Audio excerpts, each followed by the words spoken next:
India के prime minister Narendra Modi ने Delhi gate पर फ्रीडम फाइटर नेताजी बोस का स्टैचू अनवेल किया है और अपनी स्पीच में राजपाथ को पृथ्वी पाथ में तब्दील किया है और ये बोला है कि हम फिजिकली तो आज़ाद 75 साल पहले हो चुके थे, लेकिन अब हमारा सफर है मेंटली तौर पे आज़ादी की तरफ। So now your comparison is towards Afghanistan. आपको भारत जो है वो तकरीबन 100 साल का गैप दे गया।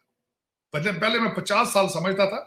अब जब वो स्पेस में अपने सैटेलाइट भेज रहे हैं, जब अपना शिप कैरियर खुद उन्होंने बना के किया है, अब वो लोगों को कर्जे भी देते हैं, लोगों को एड भी देते हैं। इंप्रेशन इस वक्त ये है कि ये वाकई पैनिक कर गए, ये डर गए। आपको पता ही नहीं कौमियत क्या है, आपको पता ही नहीं इंसानियत क्या है। वहाँ के जो फ्रीडम फाइटर हैं वो उन्हें काफ़ी रिस्पेक्ट देते हैं, कहीं ना कहीं उन्हें वो याद रखते हैं, कभी उनका स्टैचू बनाते हैं पार्क्स वगैरह में। और अगर यहाँ पर बात की जाए, आपसे अगर मैं पूछूं, आपको शायद पता होगा, लेकिन एक जनरल पब्लिक से पूछा जाए तो उन्हें अपने फ्रीडम फाइटर्स का पता ही नहीं होगा। जब इस वक्त आपके टुकड़े हो रहे हैं, जब आपके सूबे एक दूसरे के साथ दिस्तों गिरबान है, उनके पास पॉलिटिकल स्टेबिलिटी है, इकोनॉमी स्टेबिलिटी है, उनके पास मशीनरी है, वो अपने सॉफ्टवेयर बना रहे हैं, अपनी मशीनरी बना रहे हैं, इंपोर्ट कर रहे हैं, एक्सपोर्ट कर रहे हैं। डॉलर की कदर में मुसलसल इजाफा देखा जा रहा है। अगरचे हमें तो ये कहानी सुनाई गई थी कि IMF के पैसे आ जाएंगे तो डॉलर मजीद कम हो जाएगा।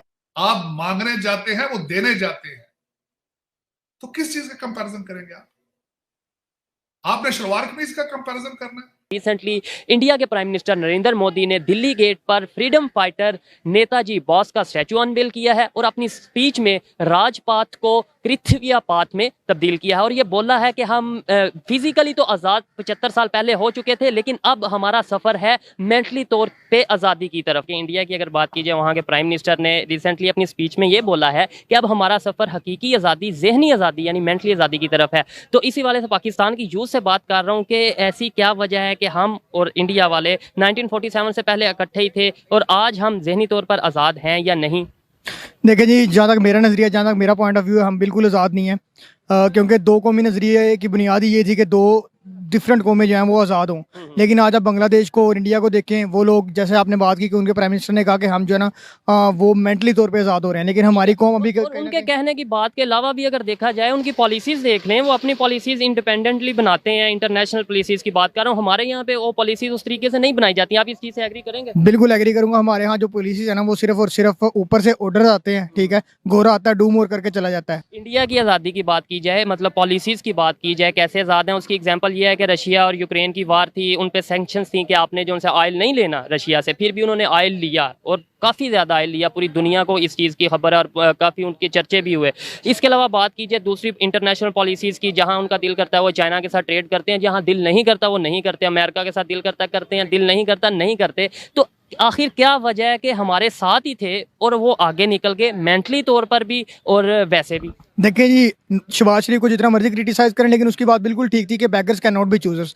ये कौम IMF के लोन पे पलती है। रशिया जो है ना वो काफ़ी ज़्यादा सस्ता तेल दे रहा था पाकिस्तान को, ऑयल दे रहा था, लेकिन उन्हें नहीं लिया। क्यों? सिर्फ अमेरिका ने इनको बोला, ठीक है। इसी तरह वो तो इंडिया को भी बोला था, उन्होंने तो ले लिया। बस यही बात है ना कि इंडिया किसी के लोन पे नहीं पलती, ठीक है, तो हम लोग पैसों पे पलते हैं, कर्ज पे पलते हैं। फ्रीडम फाइटर्स की अगर बात करें, लास्ट आपसे क्वेश्चन है, फ्रीडम फाइटर्स, वहाँ के जो फ्रीडम फाइटर हैं वो उन्हें काफ़ी रिस्पेक्ट देते हैं, कहीं ना कहीं उन्हें वो याद रखते हैं, कभी उनका स्टैचू बनाते हैं पार्क्स वगैरह में। और अगर यहाँ पर बात की जाए, आपसे अगर मैं पूछूं, आपको शायद पता होगा, लेकिन एक जनरल पब्लिक से पूछा जाए तो उन्हें अपने फ्रीडम फाइटर्स का पता ही नहीं होगा। क्या वजह है, हम क्यों नहीं इस तरीके से रिस्पेक्ट दे पाते? देखिए जी, सबसे बड़ी बात यह है कि इस कौम का एक सबसे बड़ा जो है ना, इनकी एक ये इनमें फ्लो है कि ये किसी भी चीज़ की कदर तब करते हैं जब वो चीज़, बंदा मर जाता है तो तब उसकी कदर करेंगे। मैं एज अ इंजीनियर मैं आपको बताता हूँ कि पाकिस्तान की इंजीनियरिंग जो है ना वो टॉप क्लास है, लेकिन इंजीनियर्स की भी, आपने फ्रीडम फाइटर्स की बात की, मैं एग्जांपल से बात कर रहा हूँ कि इंजीनियर्स की भी इधर कदर नहीं होती। ये इंजीनियर जब बाहर के मुल्कों में जाकर सर्व करते हैं, उधर उनकी कंट्रीज़ का नाम रोशन करते हैं, फिर ये कहते हैं कि जी देखिए हमारे पाकिस्तान का बच्चा उधर जाकर उन्होंने ये नाम रोशन किया।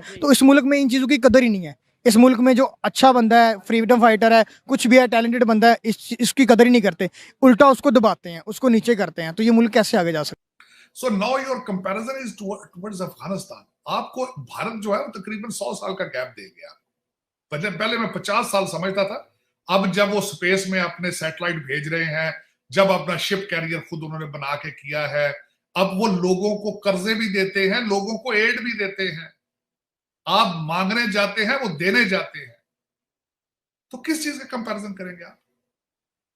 आपने शलवार कमीज का कंपैरिजन करना है, ये किस चीज का कंपैरिजन करना? हाँ, गाने सुनने का कंपैरिजन करना है आपने, बॉलीवुड के। हाँ, वो भी आप बड़ी शौक से मूवियां देखते हैं।